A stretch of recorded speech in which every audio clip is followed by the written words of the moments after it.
Hey, Think Realty. Thanks so much for joining us on the podcast today. I'm Eddie Wilson, the founder of Think Realty. Think Realty is about 11 years old now. It's hard to believe. We started this in 2013 to help equip real estate investors and really give them good information and access to great people along their investing journey.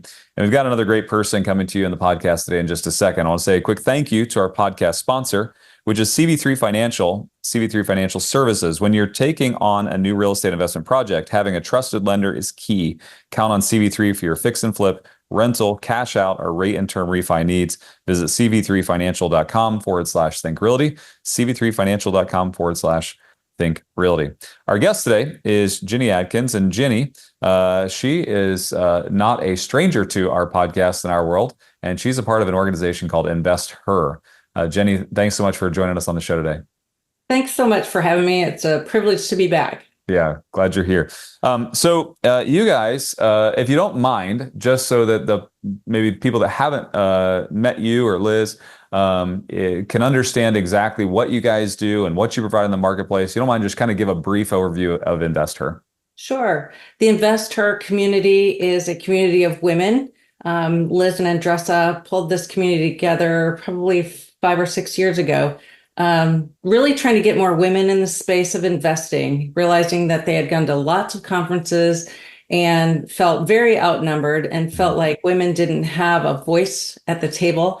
So they created this community to bring along women and empower them to learn all there is to learn about investing and to encourage and grow amongst each other, where they have a safe space and can ask anything without feeling ostracized. Yeah. So they have started with tons of meetups. There are over 50 meetups around the country, and they have a mastermind for a few seasoned investors that they provide an annual membership to. And we also have a group of agents. So we are growing an agent team, which I lead, the InvestHer group, sponsored by eXp Realty. And we are just trying to have boots on the ground agents around the country.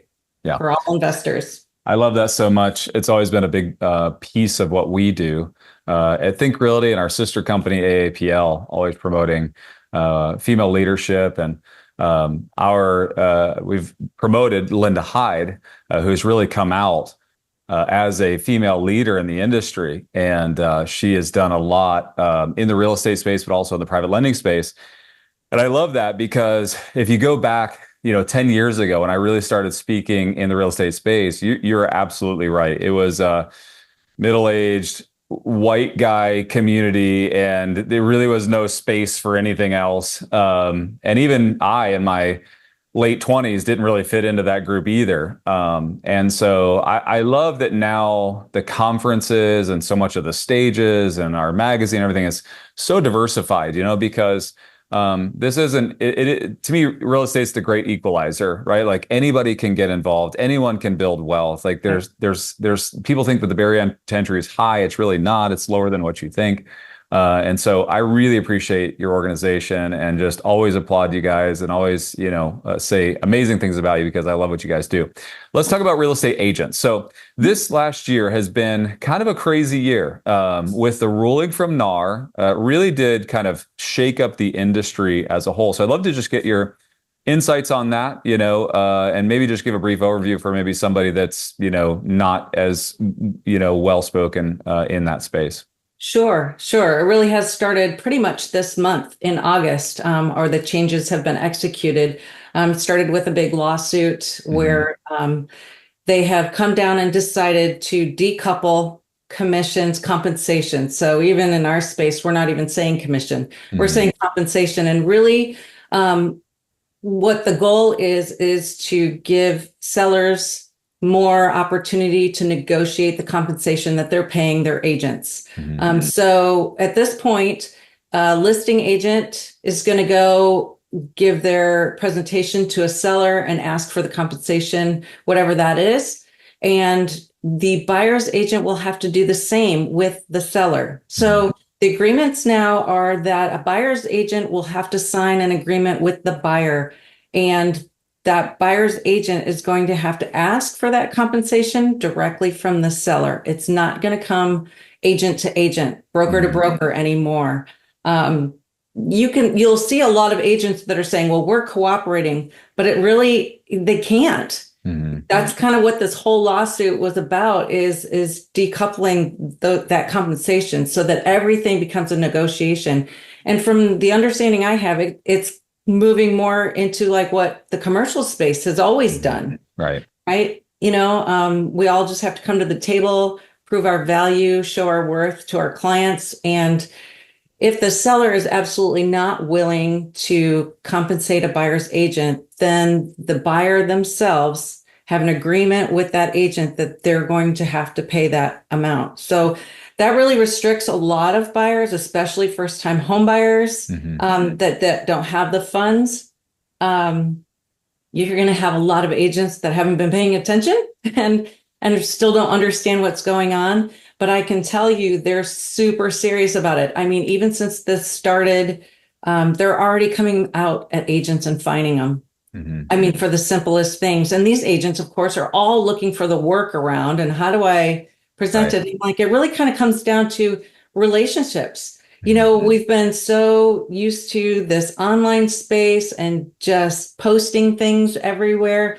When it's coming back to, I'm going to have a conversation. I'm going to have to pick up the phone and call people and talk things through, which it should be. I think we've needed this for a while, and for as complicated as it is, and there's a lot of paperwork, there's a lot of people that still don't understand it. I think in the end, after we get over this hump, it's going to be a good thing. Right. The greatest challenge really is going to be for investors that are out of state and have to pick an agent, because I can't go do a virtual showing anymore. Right. I can't just say, hey, I'll let you know. I'll send you all the minute I start sending you properties and start talking about a negotiation of any kind, I have to have that agreement signed. So it's been interesting for me because I buy a lot of properties out of state. I was just in New York looking at some properties last week, and before the agent really wanted to show me anything, they were like, okay, here's what we have to do. And I was like, wait, it was such a foreign thing for me, because like, wait a minute, I do this in 30 states across, like, hold on a second. Like, I had to get my mind around it.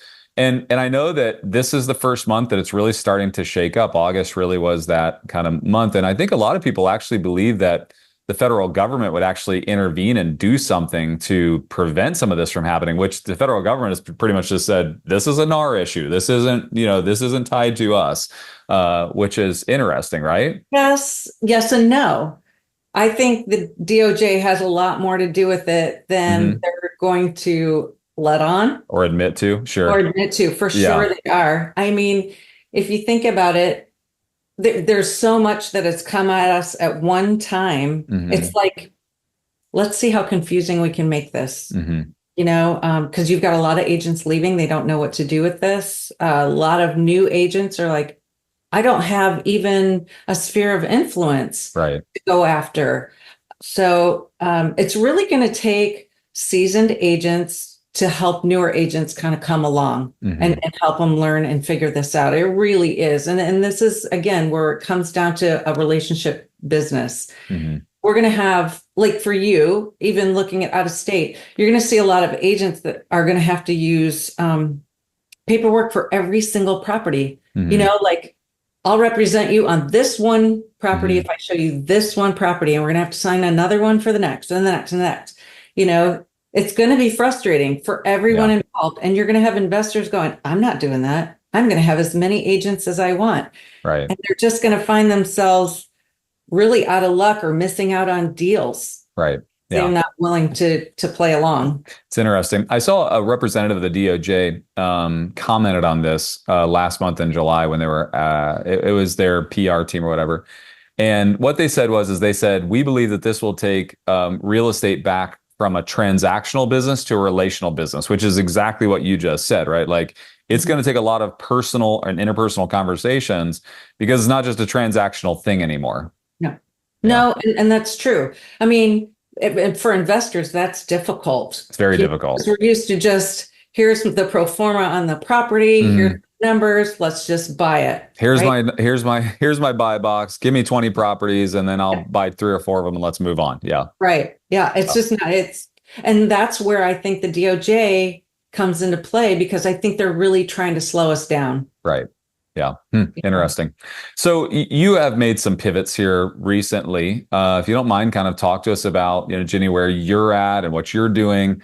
Mhm. Obviously, we're talking specific about InvestHer, but let's talk about you more specifically and some of the pivots that you're making. Yeah, I mean, I've been in this space about 9 years now, Mhm. and I used to do just a ton of fix and flip. When I got into the industry, that's what I was doing, is a lot of fix and flip. I partnered with a lot of investors. Got into turnkey real estate with some property managers. And then in 2019, went out on my own, and I've done a ton of flips. And then this is the knowledge that I didn't have at the time, was like, I didn't realize how many of those I could have kept. Hmm. I just didn't know. So Sure. it hasn't been but the last 3 or 4 years that I started keeping properties. Let me provide enough equity to have for the down payment and keep them. So I've started picking up properties. I have long-term, midterm, and short-term. Mhm. But with the fix and flip becoming so expensive, I mean, I think my expenses have gone up at least 40%. Hmm. So you add on that the interest you're paying private money lenders and your taxes and insurance going up. I mean, that's just the rehab budget. Hmm. I've kind of just taken and like slowed way down, and I'm refocusing to maximize the ROI I have on the properties I own. Because even, in the short-term rental space, the Hmm. algorithms are changing, the expectations of Airbnb are changing. So I'm having to add all of these different platforms to try to gain the bookings, because also Florida has Sure. been so huge for investors. Hmm. When I started, there were maybe 5 to 10 Airbnbs in my one little neighborhood. Hmm. I'm looking at 85 to 100 now. Wow. The competition is just exploded here. Hmm. Now, I think a lot of those are going to leave. The ones Hmm. that thought they could just buy a house and it would operate on its own are finding out, no, this is a legitimate business, It's a hard business. Yeah. and it's a hard business Yeah. to keep your eye on it every day. Hmm. Especially for me, I'm managing my own. Yeah. So what can I do to get higher occupancy? What are the upgrades I need to do, even though I renovated everything already? In 3 short years, I'm like, okay, Hmm. we got to up the game because I've got Right. to beat everybody else. So it's that constant change. You have to constantly change up your photos and captions, and it's just all the online Sure. stuff. It's a So, it's a hard business. I'm in this short-term rental game. Except for ones that are coastal, those have kind of held their own. It's almost a race to the bottom. Like it's like mhm. if the house right next door has more amenities, has more things for kids to do, has better hot tub, has Yeah. whatever it is, it's like you're losing out. Because I think the pool of people that are out there just renting short-term rentals is getting a little bit smaller as people are traveling more internationally and things like that right now. And so I have some of mine on the market. To your point, it's like because I don't want to play the game. Like it's not something I'm doing full time. I don't have my eye on the ball. I'm outsourcing it to someone else. I'm looking at it going, well, we used to be at 80% occupancy. Now we're at 60% occupancy. And like these numbers just don't work for me. Like I'd rather have the equity back out of the house. So Exactly. I think you're going to see a lot of people either move their short-term rentals into midterm or long-term rentals, Yeah. or if they've got equity in them, like I do, you just sell them and you move on, and find a way to make money elsewhere in real estate. So obviously you're running this agent group, and team with InvestHer. You're also doing your own things. You're also providing a lot of education for women as well, right? You're still speaking quite a bit for InvestHer and being a part of Yes. that. And I run the meetup here for Orlando, Central Florida. I run Sure. a meetup once a month for anyone. It doesn't have to be an agent that wants to learn investing. And I bring in speakers every month to teach on different topics. That's great. If let's say a female investor that's a part of our community wants to learn more about InvestHer, how do they find out more information? Well, first they can go to the realestateinvestor.com. That website has a ton of information. Hmm. We're on Facebook. We have the InvestHer community. There's a broad community that you can join, and that is got over 16,000 women at part of that group. And it is such a fantastic community. Hmm. Anybody puts out, they just kind of talk through their deals and they get all kinds of input. not just from, people in the business, but a lot of our coaches, a lot of Hmm. very seasoned women pay attention to that group, and they're always trying to encourage and help each other out. So they'll give a lot of resources, provide, some counseling, honestly, on different deals and resources for women to go after what they want. And then we have our smaller groups, our individual meetups each have their own page too to talk about what's going on locally. And you'll see if I have, let's just say, a speaker come in that I think is just fantastic and what she has to offer could affect the entire community, I'll put it out there on Zoom so that everybody around the country can pay attention. Yeah. So we do that to just support one another. And it's really been awesome. I mean, my group, I usually get about 30 women a month that show up physically. I have over 600 just in my little group. Wow. That's Yeah. awesome. Mm-hmm. Kind of last question, wrapping the show up. We've got a lot of people that are in our community that are both on the real estate side, but then we have a lot of people that are in just the retail real estate space, agents.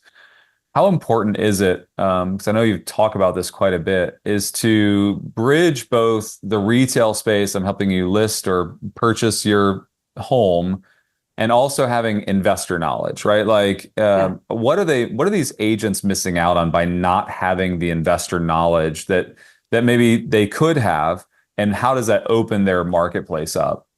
I think every agent should really be required to learn what investors use as tools because they're doing a disservice to their customer.